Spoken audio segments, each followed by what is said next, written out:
नमस्कार, आप देख रहे हैं न्यूज फाइंस 24। प्रधानमंत्री नरेंद्र मोदी ने 1 अगस्त 2026 को आंध्र प्रदेश के भोगापुरम में कई महत्वपूर्ण विकास परियोजनाओं का उद्घाटन और शिलान्यास किया।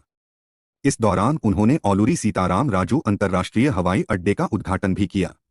प्रधानमंत्री ने कहा कि केंद्र सरकार आधुनिक सड़क, रेल, बंदरगाह और हवाई संपर्क के माध्यम से देश के बुनियादी ढांचे को मजबूत बना रही है। उन्होंने कहा कि इन परियोजनाओं से आंध्र प्रदेश में निवेश बढ़ेगा, उद्योगों को बढ़ावा मिलेगा और युवाओं के लिए रोजगार के नए अवसर पैदा होंगे। कार्यक्रम में मुख्यमंत्री एन चंद्रबाबू नायडू सहित कई वरिष्ठ नेता और बड़ी संख्या में लोग उपस्थित रहे। उत्तर प्रदेश में आने वाले चुनावों को लेकर राजनीतिक गतिविधियां तेज हो गई हैं। विभिन्न राजनीतिक दल अपने अपने स्तर पर रणनीति तैयार कर रहे हैं और जनता को लुभाने के लिए रैलियां और जनसभाएं आयोजित कर रहे हैं। नेताओं के बीच बयानबाजी भी बढ़ गई है, जिससे राजनीतिक माहौल और गर्म हो गया है। कार्यकर्ताओं को बूथ स्तर पर सक्रिय किया जा रहा है और सोशल मीडिया के जरिए भी प्रचार किया जा रहा है। विशेषज्ञों का मानना है कि इस बार मुकाबला काफी दिलचस्प और कड़ा हो सकता है। भारतीय क्रिकेट टीम अपने आगामी मैचों के लिए कड़ी मेहनत कर रही है। खिलाड़ियों ने नेट प्रैक्टिस और फिटनेस ट्रेनिंग पर विशेष ध्यान देना शुरू कर दिया है।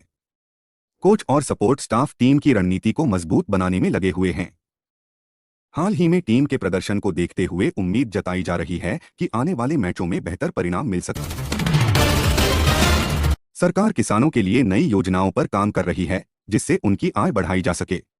आधुनिक खेती के तरीकों को अपनाने और तकनीक का उपयोग करने पर जोर दिया जा रहा है। किसानों को सब्सिडी और प्रशिक्षण भी दिया जा रहा है ताकि वे बेहतर उत्पादन कर सकें। इसके अलावा सिंचाई सुविधाओं को सुधारने के लिए भी कई योजनाएं शुरू की गई हैं। विशेषज्ञों का मानना है कि इन प्रयासों से कृषि क्षेत्र को मजबूती मिलेगी और किसानों की आर्थिक स्थिति बेहतर होगी। सोशल मीडिया पर नए नए ट्रेंड्स तेजी से वायरल हो रहे हैं। लोग अलग अलग तरह के वीडियो और रील्स बनाकर शेयर कर रहे हैं, जिन्हें लाखों व्यूज मिल रहे हैं। खासकर युवाओं में इन ट्रेंड्स का ज्यादा असर देखा जा रहा है। कई बार ये ट्रेंड्स समाज के मुद्दों को भी उजागर करते हैं और लोगों को जागरूक करते हैं। हालांकि कुछ मामलों में फर्जी खबरें भी वायरल हो जाती हैं, इसलिए लोगों को सावधानी बरतने की जरूरत है और किसी भी जानकारी को शेयर करने से पहले उसकी पुष्टि करनी चाहिए। बड़े शहरों में ट्रैफिक जाम और प्रदूषण की समस्या लगातार बढ़ती जा रही है। लोगों को रोजाना लंबा समय जाम में बिताना पड़ रहा है, जिससे समय और ईंधन दोनों की बर्बादी हो रही है। प्रशासन इस समस्या को कम करने के लिए नई योजनाओं पर काम कर रहा है, जैसे कि स्मार्ट ट्रैफिक सिस्टम और पब्लिक ट्रांसपोर्ट को बढ़ावा देना। इसके अलावा लोगों को भी जागरूक किया जा रहा है कि वे कारपूलिंग और सार्वजनिक परिवहन का उपयोग करें, ताकि शहरों में प्रदूषण और जाम की समस्या को कम किया जा सके।